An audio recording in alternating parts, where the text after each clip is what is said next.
Welcome back to another reading and correcting of Shattered Salvation with me, Kindar, and Ty, the Tiger's supervisor. Today, we are doing Chapter 2. The men laughed before taking his third glass, while Alex was on his second. The stuff was strong, and Alex had taken a detox in landing. There was a limit to how much it could handle, not to mention the drink taste. The man put his glass on the desk and shook his head. Come on, tell me again how you captured Tristan. Make it the truth. Alex sighed, as if finally resigning himself, and started on yet another version of the story he time. This was the fifth rendition. He had six others, the last one being the true one. Hold up, the man interrupted. I thought you had only two guys on your team.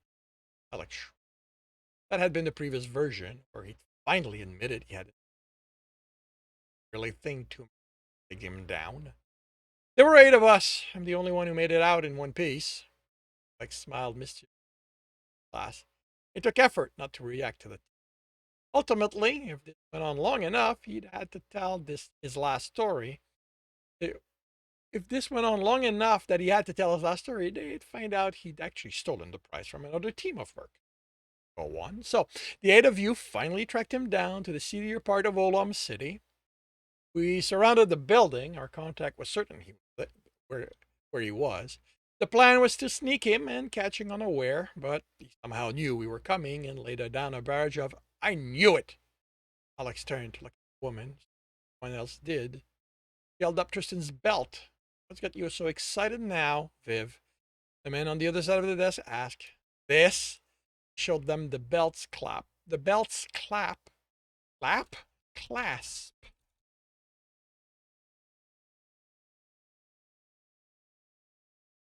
Surprised that one did. Which she'd managed to open, revealing a compartment holding small tools. I'm sure there's more, but I haven't figured out how to get to it. I'm surprised he didn't take his pants off, too. The burly man next to her said, Alex took his first opportunity to study him, as well as the rest of them. He was lean, his almost pure white, but with hints of a design visible through the gray shirt he wore. He also wore more guns than even Tristan had and was in the habit of, one under his arm. One of the He also wore more guns than even Tristan was in the habit of. One under each arm, one at the hip, two on the harness on his chest, the butt of something large poking over his shoulder. He had a small holster at his left ankle and almost as an afterthought, a knife strapped to his right boot. What to do with his pants? That's not what's in. That's not what I'm interested in. Viv was toned in a brown bodysuit with an arm jacket over it. Her gigantic rifle was leaning against the wall next to her while she worked the belt. Why don't you join him down below? Blackman said. So hot for him. There was disdain in Charles' voice. I couldn't tell if it was because Viv was interested in an alien or not interested in him. He had loose black pants, a ripped shirt, and a gun at each hip. They looked familiar, but he couldn't place them. Tristan had forced him to memorize makes and models, but none of that stuck. All Alex needed to know was which end to point at someone. Kill them. No, Charlie, the other woman said, leaning on the opposite side of Viv. Stop pining after what you can't have and accept what's offered to you. She had a gun at her hip and one at her arm. Though in spite of the invitation she'd made, she looked bored. Alex thought he heard the sound of metal against metal when she put her arm behind her.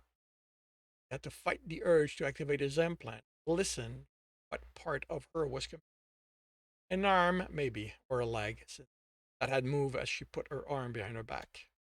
The man next to her looked bulky, but it was all clothing.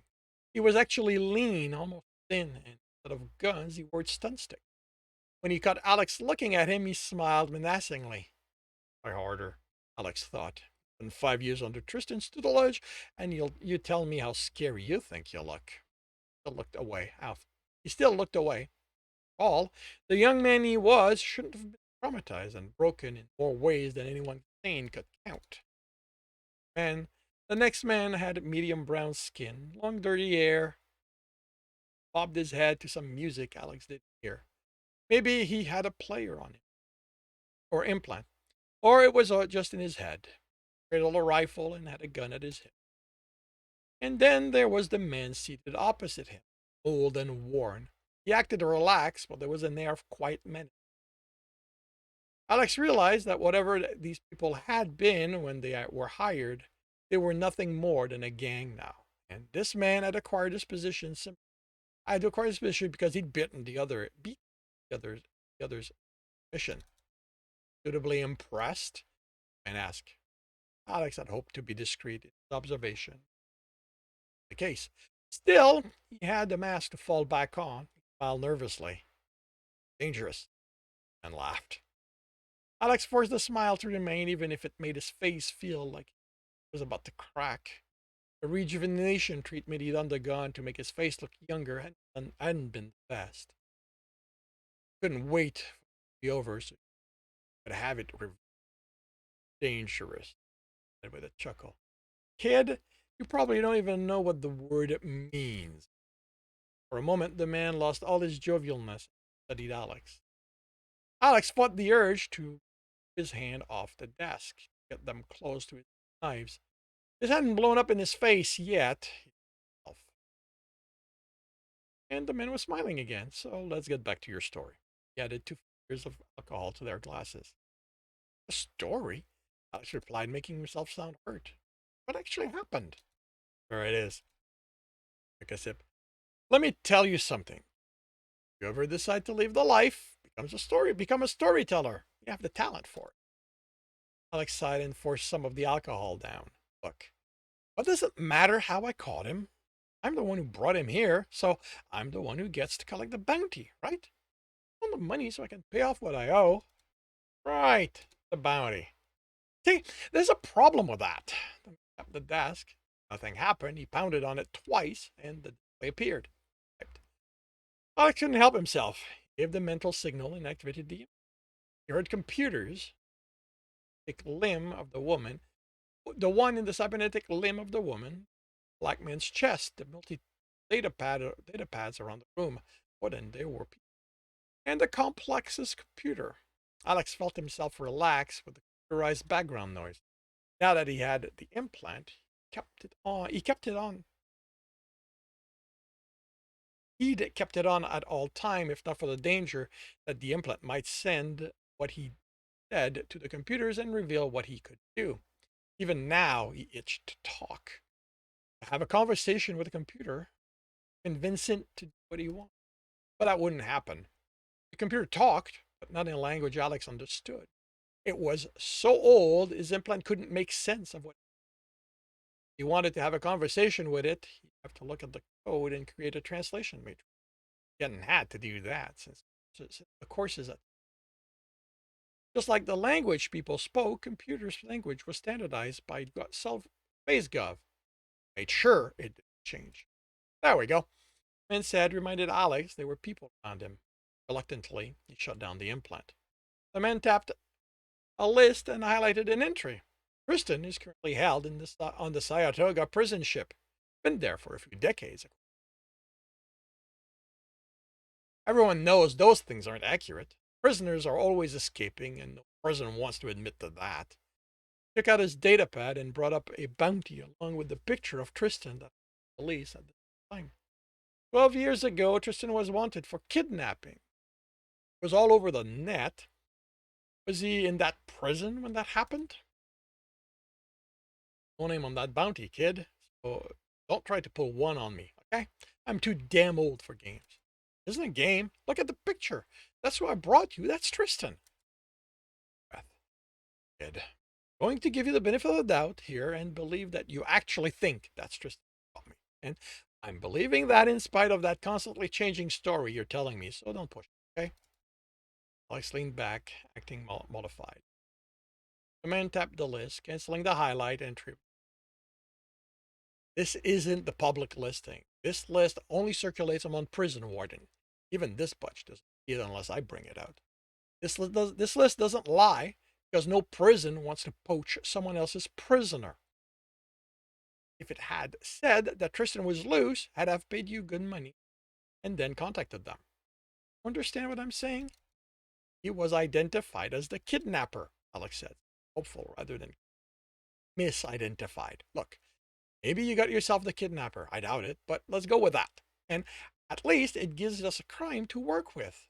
What I can tell you, without a doubt, is that this is, and that Tristan wasn't the kidnapper.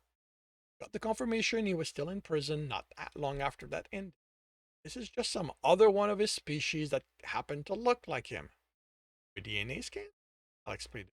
Tristan, I swear, it has to be him. You don't understand. I need the money. Kid, look around. Does anything here look like it can do that? Sighed and crossed his arms. Here's the thing. Checking his DNA should have been the second thing you did after capturing. Guessing you did it, found out it wasn't him, so you concocted this whole act to try to get more money out of me. Alex looked around.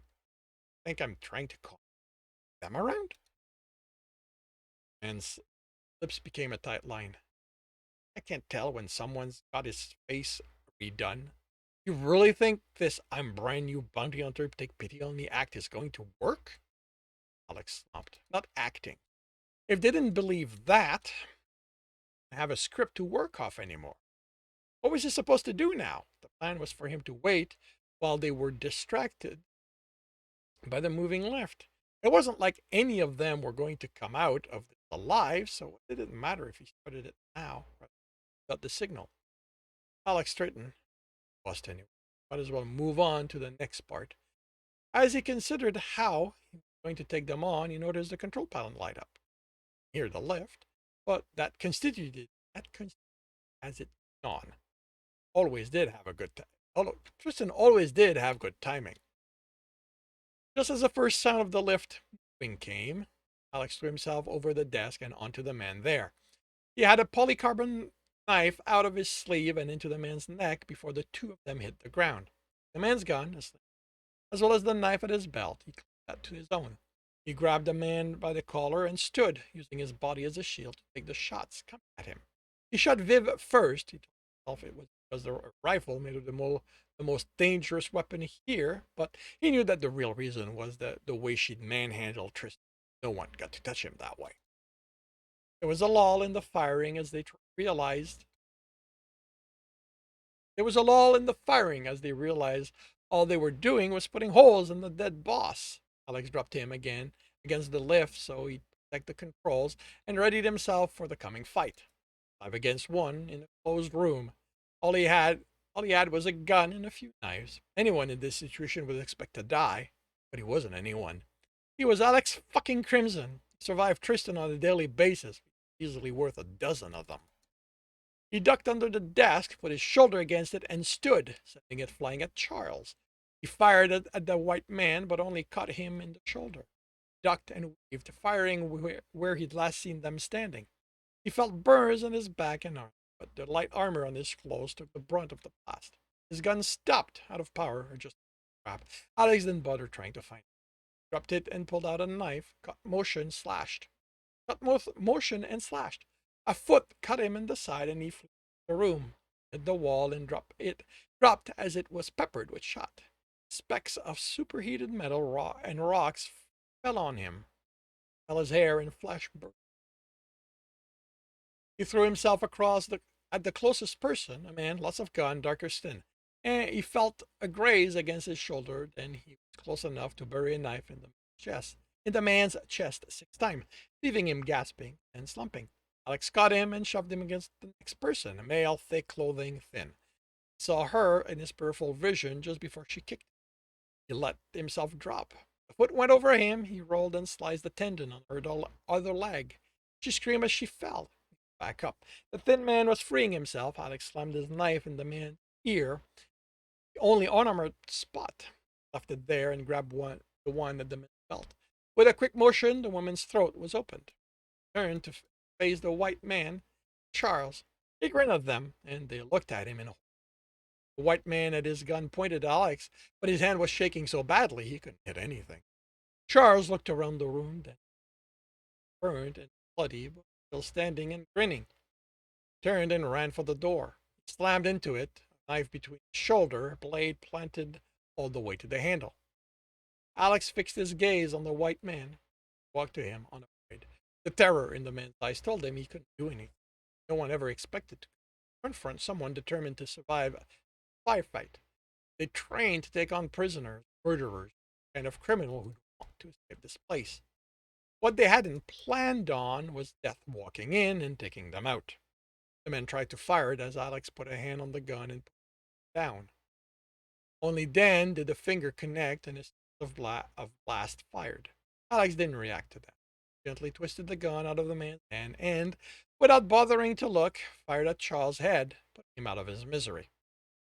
Dropped the gun, took the knife off his belt.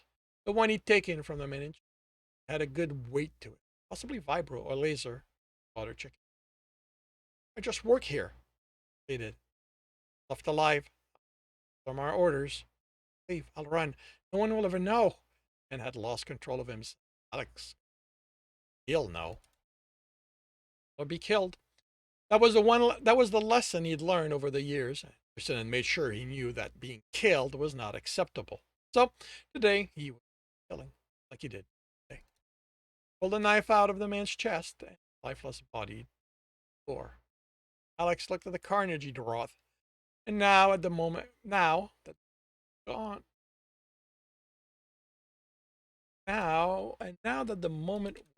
done, that worked. He felt a hint of revulsion. It was old, more a memory than something concrete. Still, with it came the wish he'd been out of control. He could blame this on having been pushed. But he'd been conscious of what he was doing the entire time. Each time he killed one of them, it had been a conscious decision, an easy one. Sparks attracted his attention. The man he'd put in front of the lift's control panel had fallen over, and the panel was gone, leaving a hole with wires. Alex wasn't going to be happy about that. This concludes Chapter 2 of Shattered Salvation. If you are enjoying this, please like. If you want to know when the next chapter is going to be, subscribe and bell. Want to read the story as well as the others in the series? They are available on all major retailers. If you want to support me, that's on Patreon, where you also get access to just about everything I've written. If you want to listen to these live, it's every Tuesday morning, 8 a.m. time on Twitch. The links are in the notes, and with that, good day.